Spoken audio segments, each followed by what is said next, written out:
नमस्कार दोस्तों, एक बार फिर हमारे चैनल पर आपका बहुत बहुत स्वागत है। मित्रों, हम विकारी शब्दों पर बात कर रहे थे और गत वीडियो में हमने सर्वनाम और संज्ञा पर बात की थी। इसी से जुड़ा हुआ एक शब्द और है विशेषण। तो जैसा कि आप शब्द से जान रहे हैं, विशेषण का मतलब यही होता है जिसमें विशेष का भाव हो। एक शब्द सुना होगा विशेषता। तो विशेषता उसे कहते हैं जिसमें विशेष का भाव हो। जैसे गाय है। अब गाय एक शब्द है, जातिवाचक संज्ञा है। घर में बहुत सारी गायें खड़ी है, हम कहते हैं गाय को बुला कर लाओ, या गाय को घास दे दो, या गाय को चारा डाल दो। तो वहाँ कोई भी गाय हो सकती है, बिल्कुल उसका अर्थ खुला हुआ है। परंतु हम किसी एक गाय को इंडिकेट कर देते हैं या एक समूह के गाय को इंडिकेट करते हैं। जैसे हम कहते हैं काली गाय या लाल गाय या भूरी गाय, जो भी हम बोलते हैं। अब हम क्या कर रहे हैं कि गाय को एक सीमित अर्थ दे रहे हैं, उसको विशेष बना रहे हैं। तो ये जो विशेष बनाने की जो प्रक्रिया है, वही विशेषण बनाने की प्रक्रिया होती है। तो जब जिसमें विशेषता बताई जाए, विशेषता शब्द का अर्थ क्या होता है? जिसमें विशेष का भाव हो। ये भाववाचक संज्ञा है। हमने जब संज्ञा की थी तब बात की, जब ता प्रत्यय लगता है तो भाववाचक संज्ञा बन जाती है। तो विशेष का जब भाव आ जाता है तो उसे कहते हैं विशेषता। और जो विशेष को सूचित करता है उसे कहते हैं विशेषण। तो विशेषण है वो जातिवाचक संज्ञा स्वयं है, और जो विशेषता शब्द है वह भाववाचक संज्ञा है। इसको आप ध्यान से समझें। तो विशेषण का सीधा सीधा ये अर्थ है जो कोई विशेष को सूचित कर रहा है। जैसे ये विशेष को सूचित किया, इसने विशेष को सूचित किया, इसने विशेष को सूचित किया, तो ये सब क्या कहलाएंगे? विशेषण। अब इसके अलावा भी हो सकता है, जैसे पतली गाय, मोटी गाय, ठिगनी गाय। तो वो सब वो गाय को एक अर्थ में सीमित कर रहे हैं, तब हम वो कहते हैं उसको ये सब क्या कहलाएंगे? विशेषण। तो अगर एक लाइन में हमें परिभाषा बनानी हो तो ये बनाएंगे कि जो संज्ञा और सर्वनाम की विशेषता बताए उसे हम विशेषण कहते हैं। विशेषण आपको किताबों में नहीं मिलेगी चीज़ ये, तो मैं आपको स्पष्ट कर देता हूँ कि विशेषण एक स्वयं में जातिवाचक संज्ञा है और विशेषता भाववाचक संज्ञा है। अब देखिए, ये जो तीन शब्द है, ये संज्ञा, ये सर्वनाम और ये विशेषण, दरअसल ये तीनों ही संज्ञा के भेद हैं। संज्ञा के भेद कैसे हैं कि संज्ञा हम कैसे कहते हैं? नाम को कहते हैं। किसी को एक नाम दे दिया, उसको हम संज्ञा कहते हैं। तो अब जैसे हमने कहा गाय, तो अब गाय की जगह पर बोल दिया हमने कि उसे घास दे दो, तो उसे किसको कह रहे हैं हम? गाय के लिए कह रहे हैं। तो ये हो गया सर्वनाम। अब हम उसी को कह देते हैं कि काली को घास दे दो, भूरी को घास दे दो, नीली को घास दे दो। तब अब वो भी हम क्या कर रहे हैं? एक तरह से सब गाय को ही सूचित कर रहे हैं। तो ये संज्ञा के तीनों भेद है, संज्ञा, सर्वनाम और विशेषण। अब हम उसको विकार के आधार पर या उसको प्रयोग के आधार पर हम इनको अलग अलग नाम दे देते हैं, संज्ञा, सर्वनाम और विशेषण। कैसे कि संज्ञा ये तीन प्रकार की होगी, जिसमें प्रत्यक्ष किसी का नाम होगा व्यक्तिगत, फिर एक जाति का नाम होगा, समूह का नाम होगा, फिर एक भाव का नाम होगा, वो तो होगी संज्ञा। फिर हम वैसी जब सबका नाम के लिए कुछ शब्द बना देते हैं, मैं, तू, वह, हम, तब वो हो गया सबका नाम सर्वनाम। अब उस नाम को विशेष बनाने के लिए हम कुछ शब्द आगे रख देते हैं, जैसे बड़ा, छोटा, तब वो क्या कहलाएगा? विशेषण। और कई बार विशेषण संज्ञा की तरह प्रयोग भी करते हैं, जैसे बड़ों का आदर करो। तो यहाँ बड़ों क्या है? बड़ा तो वैसे तो विशेषण है, परंतु यहाँ संज्ञा की तरह काम आ रहा है, तो उसका रूप भी संज्ञा की तरह चलता है। बड़ों का आदर करो, बड़े से पूछकर काम करो। तो ये देखो, यहाँ जो बड़ो है ये क्या हो गया? संज्ञा की तरह काम कर रहा है ना, जातिवाचक संज्ञा की तरह काम कर रहा है। तो अब देखो, ये सूक्ष्म चीज़ है, इसको ध्यान से समझो। तो तीनों ही संज्ञा के रूप में काम में ले जाते हैं। एक उदाहरण और देखो, जैसे हम पूछते हैं तुम कौन सी कक्षा में पढ़ते हो, तो जवाब आता है तीसरी में, पांचवी में, चौथी में। अब तीसरी, चौथी, पांचवी अपने आप में कक्षा है।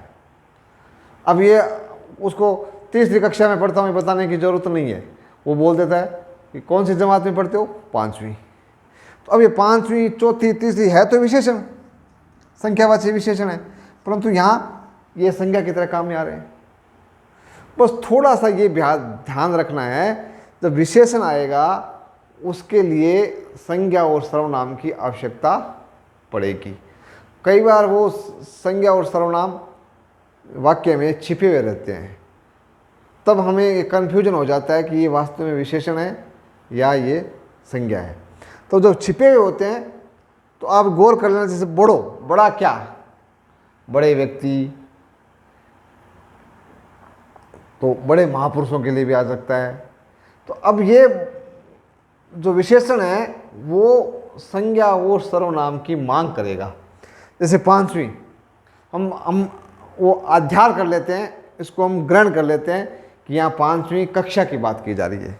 तो यहाँ कक्षा लिखा हो या नहीं हो, हमें ये मानना पड़ता है कि यहाँ कक्षा होगा। तो इस तरह ये जो विशेषण है वो भी संज्ञा की तरह काम में लिए जा सकते हैं।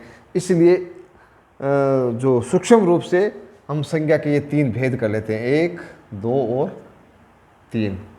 परंतु जब यहाँ हम परीक्षा में बात कर रहे हैं तब हम इनको विकारी शब्दों के क्रम से रखते हैं, पहला, दूसरा और तीसरा।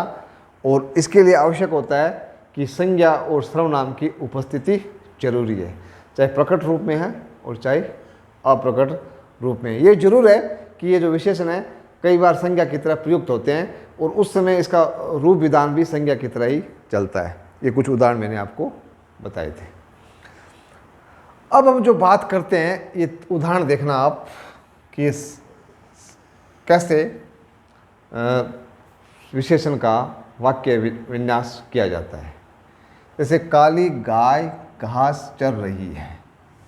अब हमने अभी क्रिया की बात नहीं की थी, तो क्रिया छोड़ दो, ये क्रिया है। अब इसमें क्या है?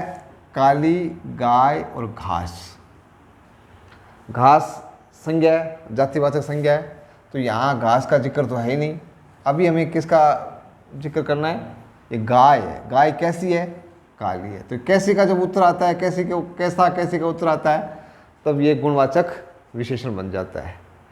तो ये जो विशेषण है ये किसके लिए है? गाय के लिए। तो गाय है संज्ञा, और संज्ञा की विशेषता बताने के लिए कारण इसको हम विशेषण कहेंगे। दूसरा, वह लड़की बहुत झूठी है। अब झूठी, सच्ची, ये भी विशेषण है। कौन झूठी है? लड़की। लड़की क्या है? जातिवाचक संज्ञा है। झूठी क्या है? ये विशेषण है। अब इसमें एक, ये दो और, झूठी भी है और बहुत भी है। तो अब ये ध्यान रखना कि जो विशेषण के पूर्व में लगता है और उसको और ज़्यादा विशेषता उसमें उत्पन्न कर देता है, तो उसे हम प्रविशेषण कहते हैं। तो यहाँ बहुत जो शब्द है वह प्रविशेषण के तौर पर काम में आया है। ये देखिए, अब ये बहुत दोनों ही रूप में काम आता है। प्रविशेषण भी बनता है और विशेषण भी बनता है। जैसे कैसे? वहाँ बहुत लोग इकट्ठे थे, वहाँ बहुत आदमी इकट्ठा थे, ऐसे भी कर सकते हो। यहाँ बहुत लोग एकत्र थे। अब यहाँ जो शब्द आया है ये बहुत, ये विशेषण के तौर पे काम आया है। क्योंकि ये लोग जो जातिवाचक संज्ञा है उसको उसकी विशेषता बता रहे हैं। परंतु यहाँ जो आया है बहुत, यह प्रविशेषण में है। तो आप वाक्य प्रयोग से समझ जाएंगे कि जब वो विशेषण से पूर्व में आते हैं तो प्रविशेषण है, और केवल संज्ञा सर्वनाम से पहले आ जाते हैं तो वहाँ वो विशेषण होते हैं। तीसरा वाक्य देखेंगे कि मूक पशुओं पर दया करो। ये तो दया करो क्रिया है। अब पशुओं पर, पशु कैसे है? मूक। मूक कहते हैं अनबोले को, गूंगे को। तो अब ये मूक क्या है? ये पशुओं की विशेषता बता रहे हैं। तो अब हम इन तीनों उदाहरणों में एक चीज़ आपने देखी कि जो भी विशेषण है वो क्या कर रहे हैं, उसके अर्थ को विशिष्टता दे रहे हैं और उसके अर्थ को सीमित कर रहे हैं। जैसे गाय है, अब कौन सी गाय? काली गाय। अब पहले गाय का अर्थ बहुत व्यापक था, गाय में कोई भी गाय आ सकती थी, परंतु जैसे ही काली शब्द लिखा, भूरी शब्द लिखा, पतली लिखा, मोटी लिखा, तो गाय का एक वर्ग है वो छोटा हो गया। जैसे सभा में ठिगने आदमी इकट्ठा थे। अब यहाँ ठिगने मतलब आदमी होते तो कोई से भी आदमी हो सकते थे। जैसे ठिगने कर दिया तो वहाँ मतलब आदमी सारे थे जो वो कद के लंबे नहीं थे। अब जैसे मैं कहता हूँ सभा में बहुत से लोग इकट्ठा थे, अब हम तो बहुत से लोग में सारे लोग हो गए। अब मैं कह दूं कि बहुत से लोग मतलब संख्यावाचक बहुत ज़्यादा हो गए। लोग इकट्ठा थे तो वो सीमित अर्थ नहीं था, वहाँ कम भी हो सकते थे और ज़्यादा भी हो सकते थे। जैसे अब लड़की बहुत झूठी है, अब यहाँ इसको हटा देते हैं बहुत झूठी को, तो ये लड़की है। अब लड़की है का मतलब वो लड़की है, उसका स्त्रीलिंग है केवल। अब वो न तो उसका पता है कि वो झूठी है, एक सच्ची है, एक छोटी है, एक मोटी है, एक पतली है, एक लंबी है, वहाँ उसका अर्थ व्यापक है। तो जो विशेषण है वो अर्थ को सीमित करता है, मतलब एक वर्ग तक उसको बंद कर देता है। जैसे मैं बोलता हूँ ये मार्कर, अब मार्कर का के लाल लगा दिया तो अब इसका मतलब हो गया केवल मैं लाल रंग वाले मार्कर की बात कर रहा हूँ। तो वैसे ही जैसे शब्द बोल दिया मैंने लंबा कद, अब कद बोल दिया तब कोई पता नहीं चला कौन से कद की बात कर रहा हूँ मैं। लंबा कद, ठिंगना कद, ठीक ठीक कद, अब ये सब क्या है, उसके कद को सीमित कर रहे हैं, एक शब्द को सीमित कर रहे हैं। जैसे हम कहते हैं कि मैं मकान देखने जा रहा हूँ। अब मकान यहाँ जो भी एक कमरा भी हो सकता है, दो कमरा भी हो सकता है, जहाँ पर एक कमरा हो, रसोई हो, लेट बात हो, ये मकान है। अब मैं बड़ा मकान देखने जा रहा हूँ तो ये दिमाग में छवि बनेगी कि आकार का कुछ बड़ा होगा। अब मैं बहुत बड़ा मकान देखने जा रहा हूँ, हाँ एक प्रविशेषण और लगा दो, बड़ा विशेषण हो गया, उसका एक बहुत लगा दो, बहुत बड़ा, तो और उसका अर्थ सीमित हो गया। तो अब ये विशेषण भी अर्थ सीमित करता है और प्रविशेषण लगता है तो फिर और अर्थ उसको सीमित कर देता है। तो जो भी आपको जब संज्ञा और सर्वनाम और विशेषण में अंतर करना हो तो यह देखना है कि एक तो कि ये किसकी विशेषता बता रहे हैं, वहाँ संज्ञा और सर्वनाम उपस्थित है तो विशेषता बता रहे हैं, इसका मतलब विशेषण है। फिर ये जो विशेषण है वो अर्थ को सीमित करते हैं और वो होता है विशेषण। अब सब शब्दों के साथ ऐसा नहीं होता, परंतु प्रायः ऐसा होता है। जैसे कुछ शब्द मैंने यहाँ लिखे हैं, मूक पशुओं पर दया करो। अब पशु के अर्थ को मूक लगाते ही पशुओं पर अर्थ को सीमित नहीं किया है, परंतु यहाँ पशुओं के लक्षण को स्पष्ट किया है, पशुओं के अर्थ को स्पष्ट किया है। तो ये दोनों काम करता है, अर्थ को स्पष्ट भी करता है और अर्थ को सीमित भी करता है। अर्थ स्पष्ट करना या उसको लक्षणों की व्याख्या करना। जैसे पशु कैसे होते हैं, मूक होते हैं, तो उसमें अर्थ कोई सीमित नहीं हुआ, परंतु वह उसकी अर्थ की व्याख्या हो गई। जैसे पतिव्रता नारी, अब नारी है परंतु जैसे पतिव्रता लगा दिया तो इसमें मतलब वो जो पति की आज्ञा का पालन करते हैं वो वहाँ अर्थ वहाँ सीमित हो गया। परंतु वहाँ अगर व्यक्तिवाचक संज्ञा क्या क्या लगाते हैं, पतिव्रता, पतिव्रता सती, पतिव्रता स्त्री, सॉरी पतिव्रता सीता, पतिव्रता अनुसुईया, पतिव्रता वो जो गौतम ऋषि की पत्नी थी अहिल्या। तो इस प्रकार पतिव्रता जब बोलते हैं तो वहाँ पर क्या करते हैं, केवल हम लक्षणों की व्याख्या कर रहे हैं।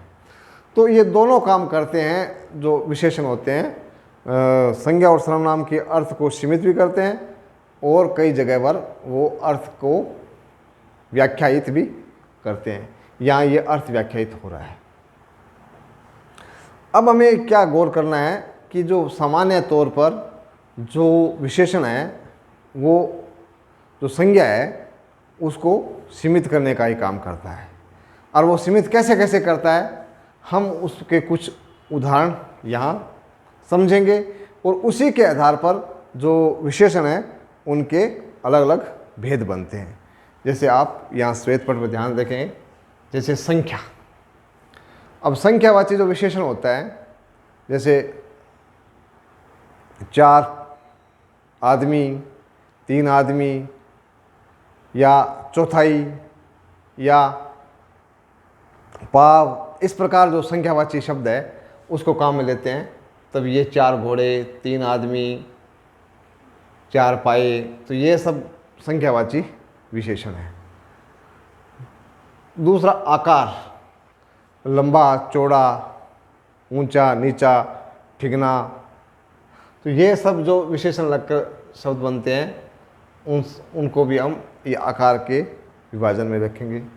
तीसरा अवस्था, जैसे 4 वर्ष, 5 वर्ष, 6 वर्ष, तो ये अवस्था को सूचित करने वाले जो शब्द होते हैं उन विशेषण को इसमें हम शामिल करेंगे। रूप रंग जैसे होते हैं, जैसे गोरी लड़की, काली लड़की, श्यामल कन्या, तो इनको हम इस रूप में शामिल करते हैं। गुणवाचक विशेषण में जैसे विशेष उसकी कोई चीज़ की जो धर्म है उसकी विशेषता बताना, जैसे चाय गर्म है, गर्म चाय, ठंडी चाय, मीठी चाय, फीकी चाय, फीका दूध, मीठे आम, खट्टे आम, तो ये सब भी विशेषण के अंतर्गत आते हैं। तीसरा स्वभाव, जो नेचर है, जो झगड़ालू औरत, मिलनसार व्यक्ति, मृदुभाषी प्राणी, ये सब उसके स्वभाव में आते हैं। स्थिति में जैसे ऊपरी मंजिल, निचली मंजिल, तीसरा माला, चौथा माला, चौथी मंजिल, 5वीं मंजिल, ऊपरी सतह, ऊपरी छत, तो इस प्रकार जो स्थिति सूचित करने वाले जो विशेषण होते हैं उसको हम इसमें शामिल करेंगे। दशा, जैसे गरीब आदमी, अमीर आदमी, धनवान आदमी, तो उनको हम इसमें हम शामिल करेंगे। हम जो विशेषण के प्रकार करेंगे तब हम इन पर और ज़्यादा डिटेल में चर्चा करेंगे। तो मुख्यतः जो विशेषण है वो अर्थ को सीमित करता है और उसके संज्ञा और सर्वनाम के लक्षणों को स्पष्ट करता है।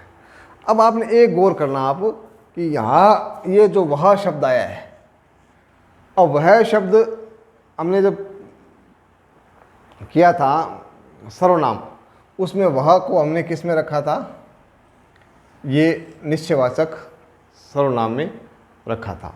अब यहाँ वह लड़की बहुत झूठी है, वह लड़की सुंदर है, एक वाक्य और आ जाए, मैंने वह लड़की सुंदर है। अब ये गौर करना है आपको कि जब ये विशेषण सुंदर है, आपको पता है वो किसके लिए आया है, लड़की के लिए आया है। तो अब ये लड़की हो गई, क्या हुआ, विशेष्य, और सुंदर क्या होगा, विशेषण। तो आप परिभाषा लिख लीजिए कि जो शब्द संज्ञा और सर्वनाम की विशेषता बताए वह तो विशेषण है, और जिनकी विशेषता बताई जा रही है चाहे संज्ञा है या सर्वनाम, उनको विशेष्य कहते हैं। तो ये सुंदर जो है ये तो विशेषण हो गया, और लड़की क्या हुई, विशेष्य। अब देखिए आम तौर पर क्या है कि विशेषण पहले आता है और विशेष्य बाद में आता है, परंतु यहाँ विशेष्य पहले आया है और विशेषण बाद में आया है। यहाँ पर भी ये लड़की बहुत झूठी है, ये विशेषण है और ये विशेष्य है। विशेष्य पहले आया और विशेषण बाद में आया, तो इनके लिए अलग अलग व्याकरण में नाम दिए गए हैं। तो जब विशेषण पहले आता है और विशेष्य बाद में आता है तो उसको कहते हैं विशेष्य विशेषण संबंध है यहाँ पर, या उसको उद्देश्य विशेषण कहते हैं। दोनों नाम हैं, क्यों जो कर्ता और कर्ता का जो विस्तार है उसको उद्देश्य कहते हैं और बाकी शेष भाग को विधेय कहते हैं। तो अब जो यहाँ जो विशेषण पहले आ जाए, मान लो विशेष्य और उसके बाद में विशेषण आता है, तो हम उसे कहते हैं विधेय विशेषण। तो यहाँ जो है वो विधेय विशेषण है। अब ये वह क्या रह गया, फिर वही बात, अब ये वह संकेत कर रहा है। क्या कर रहा है? संकेत कर रहा है। कौन सी लड़की सुंदर है? वह लड़की सुंदर है। तो ये निश्चयवाचक सर्वनाम है। यहाँ ये सार्वनामिक विशेषण नहीं है। अभी आप पढ़ोगे तो अब सार्वनामिक विशेषण आएगा। तो सार्वनामिक विशेषण में तो वो स्वयं सर्वनाम से विशेषण बनेगा, परंतु यहाँ वो निश्चय बता रहा है कि वह लड़की, यह लड़की, तब ये उसको कहेंगे हम निश्चयवाचक सर्वनाम। अभी हम सर्वनामिक जब विशेषण करेंगे तब हम उसमें कर लेंगे कि यहाँ सर्वनाम है या ये सार्वनामिक विशेषण है। थोड़ा सा प्रयोग से भिन्न होते ही उनका जो नामकरण है वो भिन्न हो जाता है। अब यहाँ जो सुंदरता वो लड़के की बताई जा रही है, वह की सुंदरता नहीं है, तो यहाँ उसको हम विशेषण के तौर पर काम में नहीं लेंगे। तो अब ये मोटा मोटी जो विशेषण का मूल कंसेप्ट है उसको मैंने समझाने की कोशिश की है भी, जिसमें जो शब्द संज्ञा और सर्वनाम के अर्थ को सीमित कर देता है या उसके लक्षण को व्याख्यायित कर देता है, तो उसको हम विशेषण कहेंगे। विशेषण जब पहले आता है और विशेष्य बाद में आता है तो उसको कहते हैं विशेषण विशेष्य संबंध या उद्देश्य विशेषण कहते हैं। और जब विशेष्य पहले आए और विशेषण बाद में आते हैं तो हम उसको विधेय विशेषण कहते हैं। और जो विशेषण की विशेषता बताते हैं उनको प्रविशेषण कहते हैं। ये कई बार आते भी हैं और कई बार नहीं आते हैं। और प्रविशेषण भी प्रयोग के स्तर पर कई दफ़ा विशेषण की तरह काम में लिया जाता है। जैसे मैंने बताया था बहुत है, अति है, जैसे वह अति सुंदर है। अब यहाँ अति क्या है? सुंदर की सुंदर है विशेषण, तो वो अति क्या है कि वह उसका प्रविशेषण है। परंतु वहाँ अति कई जगह विशेषण के तौर पर भी प्रयुक्त किया जाता है। तो आप इस विशेषण के कंसेप्ट को सरल रूप से मैंने समझाने की कोशिश की है। आशा है आप इस कंसेप्ट को समझ गए होंगे, और फिर भी नहीं समझ में आया है या कुछ बात छूट गई है तो मेरे कमेंट बॉक्स में ज़रूर लिख देवें। और आपसे अपेक्षा है कि अधिक से अधिक मेरे वीडियो को लाइक करें और सब्सक्राइब करें, ताकि ये जो शुद्धि श्रोता है और जिसको ज़रूरत है उन पाठकों तक, उन दर्शकों तक और उन जिज्ञासुओं तक मेरी बात पहुंच सके। इसी कामना के साथ जय हिंद, जय भारत, धन्यवाद।